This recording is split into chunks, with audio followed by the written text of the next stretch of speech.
男朋友逼问我是不是处女，特别在意，甚至还带我去医院做了检查。我很生气，跟他吵了一架，匿名把这件事发到网上，果然引起了很多人的愤慨。热评第一劝分，说这种男的以后肯定像个监控器似的，天天看着我。但其实我男朋友这人平日里对我挺好的。网友们骂得特别狠，我忍不住替他挽回了几句。然而就在这一片骂声中，有一条评论显得格格不入，你男朋友不是汉族人吧？我看见这条评论有点怔，因为我男朋友还真就不是汉族人。我还没来得及反应，一条条回复在下面排成队。不是汉族怎么了？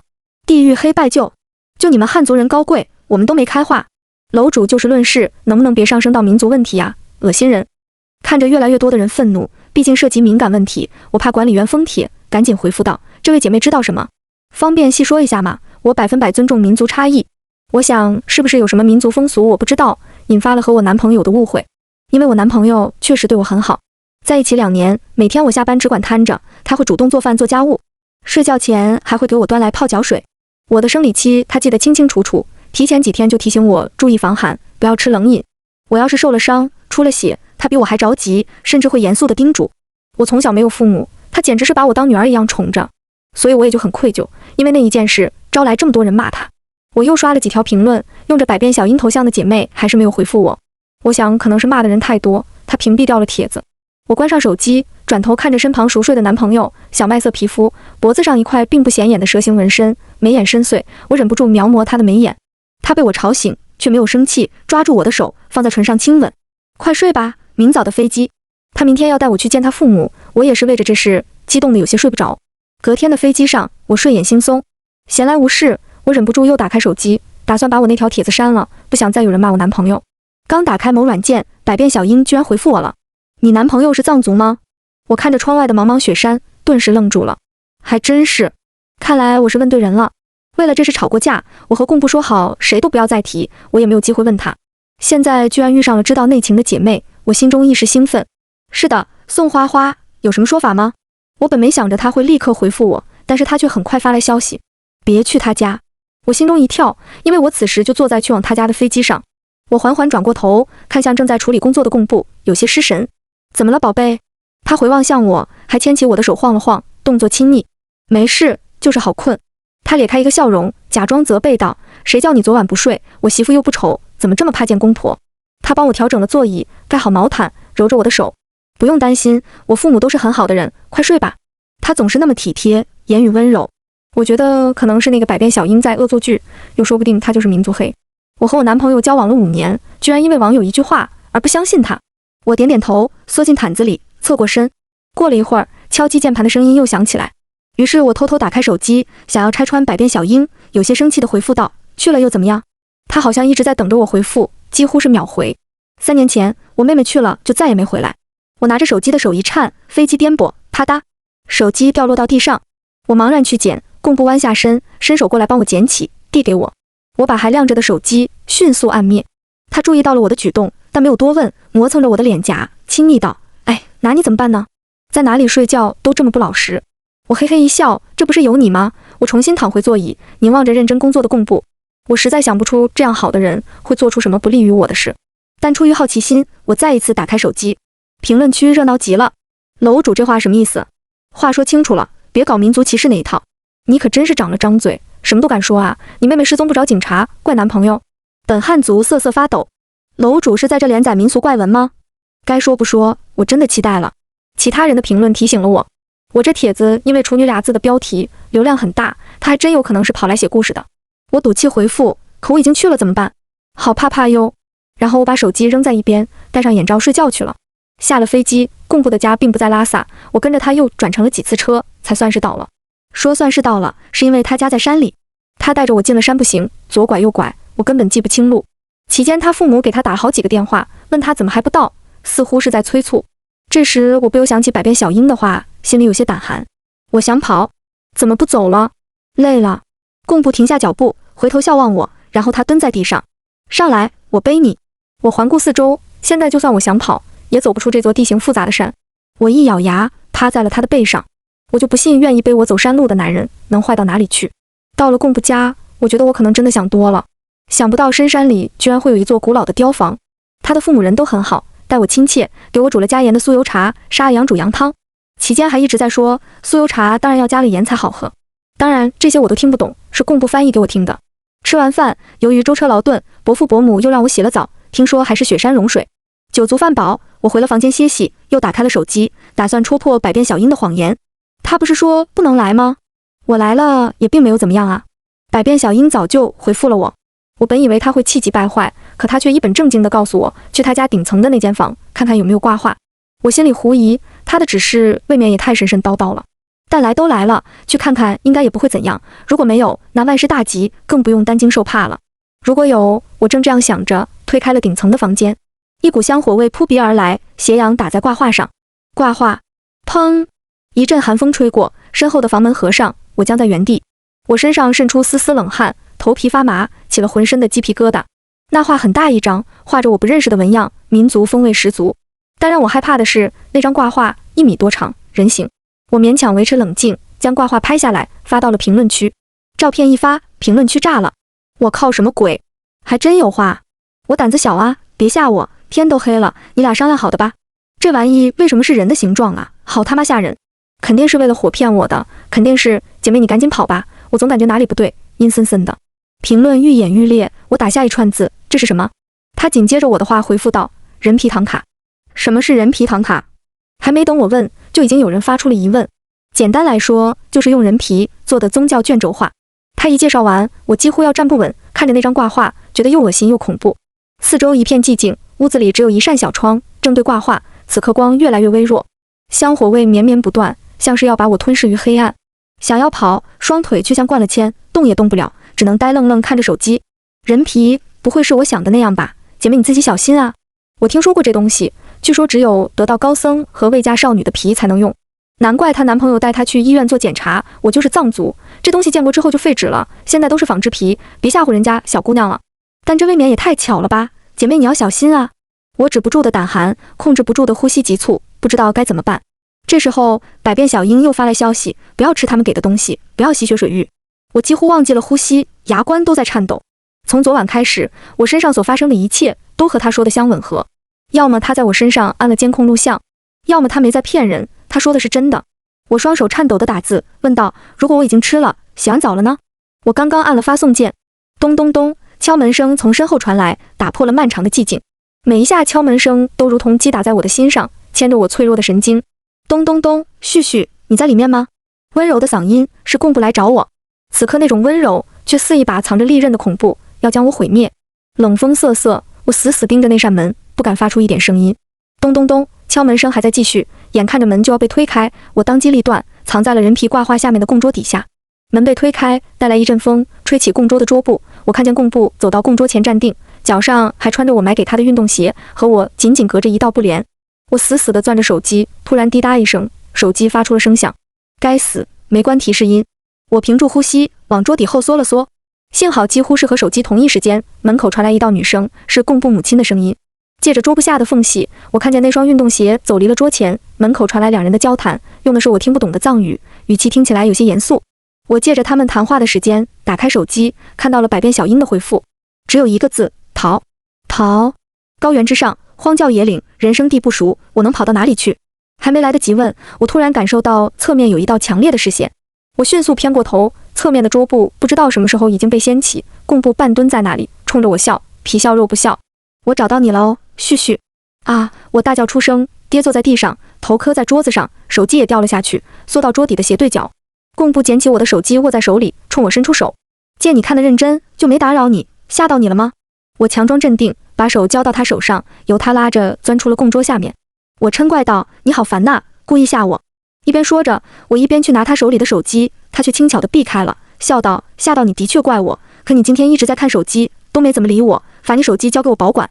我伸出去的手一顿，那部手机和手机里的百变小樱，是我此时此地唯一的救命稻草。我望向贡布，他言笑晏晏，没有任何异常，也不知道有没有看到手机里的内容。老板说工作上出了点问题，一会儿还要联系我，所以还不能交给你保管啦。晚上我交给你，怎么样？我拽着他的袖子摇晃撒娇，等待着他的回答。不管怎样，无论人皮唐卡的事情是真是假，我和贡布现在并没有撕破脸，还是一对正常的情侣，至少表面上是这样。贡布拿着手机在手里摩挲，思索着，犹豫片刻后，那好吧，只能接老板的电话哦，今天你放假，要好好休息，不能再忙着工作了。他把手机递回给我，亲昵地揉了揉我的头，宠溺的样子，让我又不由得怀疑起百变小樱的话来。可很快，我就发现我又天真了。贡布送我回房间后，就说要去把牛赶回来，让我自己待一会儿。我自己在房间又打开了手机，再跑。这句之后，百变小樱又发了一句：往附近最高的山上跑，我去找你。明天第一缕阳光降临之时，就是你的献祭仪式，活剥人皮。这句话的指向并不明确，而且我还是没办法完全相信一个网上的陌生人，于是编辑了文字，想再问问他。但我的消息根本发不出去。我又刷新了几次，重连了网络，情况依然没有改变。消息发不出去了，帖子的新消息也加载不出来，就连电话也拨不出去。难怪贡布如此轻易的就把手机给了我。我想要去找贡布，问问他网络怎么了，却发现门被反锁了，门窗紧锁，手机信号全无，太阳的光线越来越弱。我被切断了与外界的联系，被囚禁了。这下由不得我不信，我必须走，只有听百变小樱的话，说不定还有一丝生路。好在贡布家虽然偏远，但窗户还是玻璃窗户。我拎起房间内的椅子，用上最大的力气扔向窗户，砸出了一个大洞。我知道这样做会弄出很大声响，但这是我唯一的出路。我必须趁贡布父母赶来时跑出去。我翻窗而出，脚落地的那一刹那，耳边传来蹩脚的汉语：姑娘，要去哪呀？我心跳漏了一拍，僵硬地偏过头。是贡布的母亲。原来她一直守在窗外，监视着我。我连窗户都砸了，她这就是在明知故问。我也不再和她假意逢迎，不动声色地向后退。她眼睛放着金光，我退一步，她跟一步。刹那间，就在伸出手想要抓住我时，我推了她一把，然后不顾一切地拼命往门口跑。贡布的母亲冲着门口大喊道：多吉！门口的树上还挂着下午被砍下的羊头，在傍晚暮色中阴森森地盯着我。贡布的父亲舒弟从树后面跳出来，张开双臂，笑嘻嘻地挡在了大门前。后面是贡布的母亲在追赶我，前面是贡布的父亲，我根本无处可逃。此刻，贡布父亲的头看起来比羊头更可不害人，只能赌一把了。我猛然停下脚步，捡起玻璃碎片抵在自己脖子上，示意他们不要靠近。人皮唐卡要取活人的皮，如果我死了，那他们抓住我也没有用处。贡布这许多年浪费在我身上的时间也将全部白费。果然，贡布的父母放慢了脚步，比划着手势让我放下玻璃碎片。别过来！我让他们不要动，自己步步后退。他们只能眼睁睁看着我跨过院落的篱笆，翻了出去。我拼了命地往前跑，身后传来贡布父母的喊声和追赶的脚步声。天越来越黑，风在耳边呼啸。我朝着周围望了望，锁定了目之所及最高的那座山，一头扎进山里，头也不回地往山顶跑去。进了山，遮蔽变得多了起来，我也安全了许多。可高原空气稀薄，我又跑得太急，一时间头昏脑胀，只能走走停停。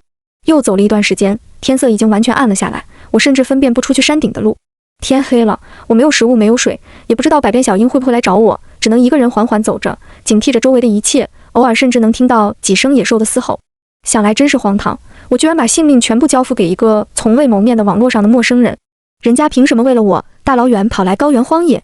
可我没有任何其他办法，我只能一直走，一直走，期盼着能早一点到山顶。突然，身边的树林里传来窸窸窣窣的声响，一个黑乎乎的影子在其中穿梭。我怀疑自己可能进了某种野兽的领地，于是加快脚步朝反方向走去。身后追赶的声音越来越近，越来越近，我也几乎是小跑起来。是三月木吗？身后传来弱弱的询问声，我缓缓停下步伐。三月木，我发帖用的网名。我回过头，一个女孩站在我身后不远处，小麦色皮肤，大大的眼睛。我感到不太真实，迟疑问道：百变小樱？她点点头，观察着我的反应。我欣喜若狂，激动的眼泪几乎就要夺眶而出。你怎么找到我的？不是约好了我去山顶找你吗？我看你一直不来，担心你出事，所以就下来找找你。天黑山上危险，我们走吧。好，麻烦你了。他在前面走着，我跟在他后面。他似乎对山路很熟悉，不需要辨别方向，就准确无误带我上了一条平坦的道路。但他貌似不太愿意和我搭话，我问什么，他也是简单的回答。我们现在去哪？下山。你好像对这座山很熟，经常来吗？以前来过。对了，你网名为什么叫百变小樱啊？喜欢看。你家里妹妹还好吗？问完这句，他停下脚步，转过身认真地对我道：你在说什么呀？我妹妹5年前失踪了呀。哦，抱歉，我这人记性不太好，记错了。我冲他尴尬地笑笑，他摆摆手说没事，然后转过身继续往山下走。我站在原地盯了他一会儿，随后迅速俯冲下去，将他撞倒在地，用玻璃碎片抵着他脖子。你干什么？他用手推着我，想将我推开。我紧了紧手里的碎片，别动，威胁道：我是来救你的呀，你为什么这对我？是吗？那还真是多谢你了，央金。他听见我叫他名字，愣了一瞬，随后不再抵抗，冷眼看着我：“你怎么发现的？”可鲁贝洛斯。他皱起眉头，不懂我在说什么。百变小樱不是你的网名，是头像，可鲁贝洛斯才是。你哥应该没看清楚吧？贡布有个妹妹，虽然她告诉我已经去世了，但我经常能看到她给手机里的置顶上还是有她妹妹央金的名字。以前我只当她是思念妹妹，可今天发生的一切，我知道她和我过往的一切都不能信。一个藏族长相的少女，对山路极为熟悉，半夜能在山里找到我，怎么看都不太正常。你带我出山，我不杀你。他冷哼一声，你真以为你逃得出去？我呼吸一滞，朝四周环顾，树林里四面八方的火把光束正朝我聚拢。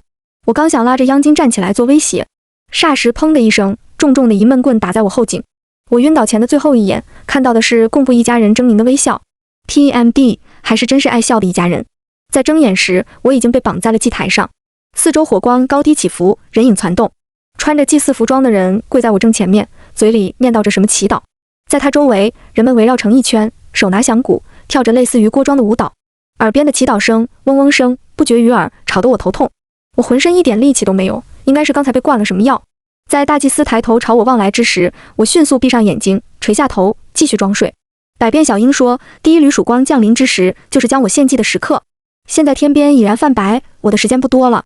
没过一会儿，几个人上了祭台，查看我有没有苏醒的迹象。听着语气，他们似乎很是奇怪，我为什么还没有醒？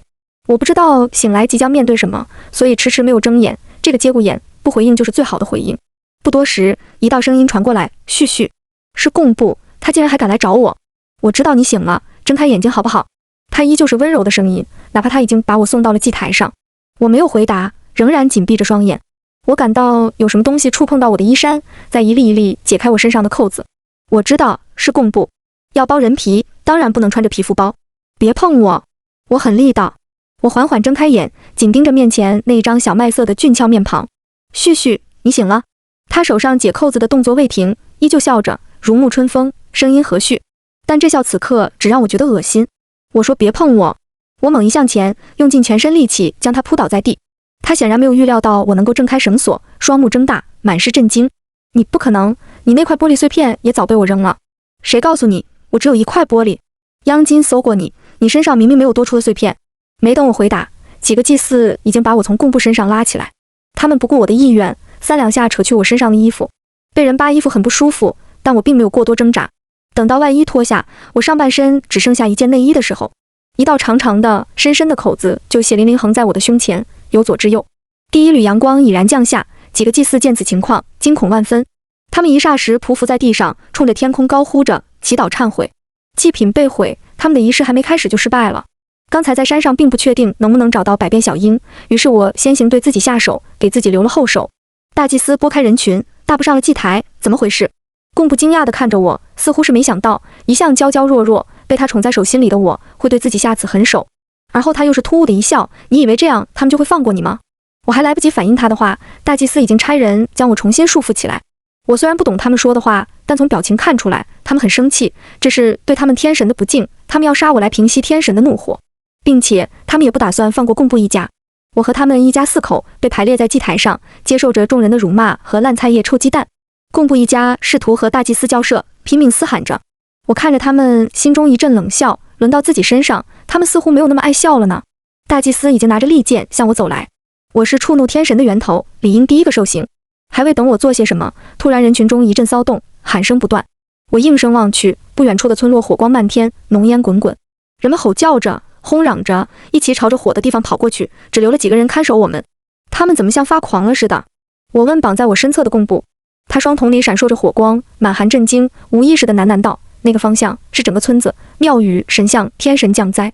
原来是他们供奉的邪教寺庙着火了，难怪一个个急成这样。我冷笑道：神经，还是一整个部落的神经。说完，我站起身，迅速抄起身旁被扔下的火把棍子，招呼上身旁看守之人的后脑。那人应声倒地，其他几个看守的人围了上来。贡布一家也齐齐看向我，似乎搞不明白我为什么能再一次挣脱绳索。我凭着从前学过的三脚猫防身术，和那几个看守的人缠斗着。一个防守不及，侧方有人拿着斧头向我砍来，我来不及闪躲，可下一秒，砰，他倒在地上。他身后现出一道人影，穿着一身黑衣，身材高挑颀长。撂倒拿着斧子的人后，他没有过多停留，三两下将其他几个人也一起解决掉。随着砰砰砰几声倒地响动，他终于停下手，转过身看向我。他皮肤白皙，清冷疏离，这种气质有些熟悉。我试探问道：“你是百变小樱？”因为是粉色的百变小樱头像，我一直以为手机另一端是个姐妹，根本没想过原来是个男生。不是，他默然道。我脸上的希望一瞬间消失，取代以警惕。是可鲁贝洛斯，他补充道。我松了一口气，这人怎么还说话大喘气？你还真来救我了。不用问也知道，村里和庙里的那把火就是他放的，根本不是什么神明。他淡淡道。他一句杀了我所有感激的话，看起来并不想和我多说。走吧，他说道，语调没有起伏变化。我点点头。他没有动，我也怔怔看着他。下一刻，他脱下自己的黑色外套，披在我身上。这时我才想起自己上衣被扒掉了，一时有些尴尬。跟着他走出几步，我突然想起来什么，回过身看着祭台上的一家人。救救我，旭旭，你救救我好不好？我们在一起这么多年，你救救我，他们回来不会放过我们一家的。我轻嗤一声，救你？姐把你放心里，你把姐踹沟里，我凭什么救你？我拿起祭台上摆放的烈酒，看向贡布。你还有什么想说的吗？我没办法，如果我不带你来，我妹妹就要献祭。贡布声嘶力竭，丝毫不见往日的从容温和，他的家人也冲我喊着，但我听不懂。这就是你伤害我的理由吗？我垂眸看着跪在地上的他，为了妹妹就要伤害无辜的人，不是我也会是别人，真是个善良的好哥哥。我拿着酒瓶，把酒倒在他们周围的木质祭台上。贡布意识到我要做什么，拨浪鼓一样摇着头，旭旭别这样，你是爱我的呀，不是吗？我把最后一点酒液泼在他脸上。他见我不为所动，默了片刻，冷静道，我最后问你一件事，就一件。说，明明你已经没了工具，是怎么解开绳子的？我轻审，怎么？想学我？他露出被看穿的窘迫，但并没有否认。贡布，你这个月一直都心不在焉，都忘了帮我剪指甲了。我举起右手，一根细小尖利的玻璃碎片直插进我的中指指甲缝隙，插进肉里，一片血肉模糊。玻璃碎片与我融为一体，藏进肉里，当然搜不出来。贡布大惊失色，你早就怀疑我了。一个人出轨的时候总是很明显，虽然你不是出轨，你是要杀我。我拿起烛台上正在燃烧的蜡烛，缓缓走向他。好好享受你期待了2年的祭典吧，等你的天神来救你。我不再废话，轻轻一抛，烛火刚一碰到酒液，迅速蹿起来，形成一个火圈，将他们一家包围其中。贡布眼里是深不见底的绝望，我却是笑着。毕竟本来要死在这祭台上的，差一点就是我。我最后深深望了他一眼，转身离去。百变小樱还在原地等我，我们一起快步离开这里。一路上都没有什么话，他这个人很是冷淡。等进了山路，我问道，你来的时候报警了吧？他摇摇头。为什么？我脸上全是惊讶和不理解。他妹妹不是为此丧命，他居然可以不报警。我们正巧走到山顶，他没有回答我的话，而是往上下指去。黎明将至，天色仍未大亮，山下四散着无数个村落，微微亮着灯火。我震惊到双目瞪圆，我一直以为这里只有贡布他们一个异教部落，没想到山里竟还隐藏着这么多。这里已经过了边境线。我蹙起眉头，没想到自己已经被贡布带着七拐八拐走出国门了。百变小樱不再停留，我默默跟上他的脚步。等我从震惊中回过神，才想起来问他，喂，可鲁贝洛斯，你叫什么名字？高大的身躯突然停住，转过身。我一直低头往前走，直直撞在他宽阔的胸膛上。你不记得我了吗，柳絮？他语气里带了些微微的愠怒。你认识我？他黑起脸，不再理我，继续往前走。可我真不记得我还认识这样一个大帅哥，简直是我人生中的沧海一珠。一路上我都在追问他怎么会认识我，和我是什么关系。直到我们到了返程的机场，我都在叽叽喳喳地绕着他问。我跟着他往机场里面走。叔弟，身边传来女生的一声痛呼。啊，出血了，好痛，你怎么这么不小心？这么深的伤口要恢复至少需要1周，你知不知道？男生不同寻常的训斥声吸引了我的注意。我顿住脚步，僵硬回过头。百变小樱也在同一时间做出了同一反应。那男生的小麦色皮肤，脖子上的蛇形纹身，映在我眼里格外刺眼。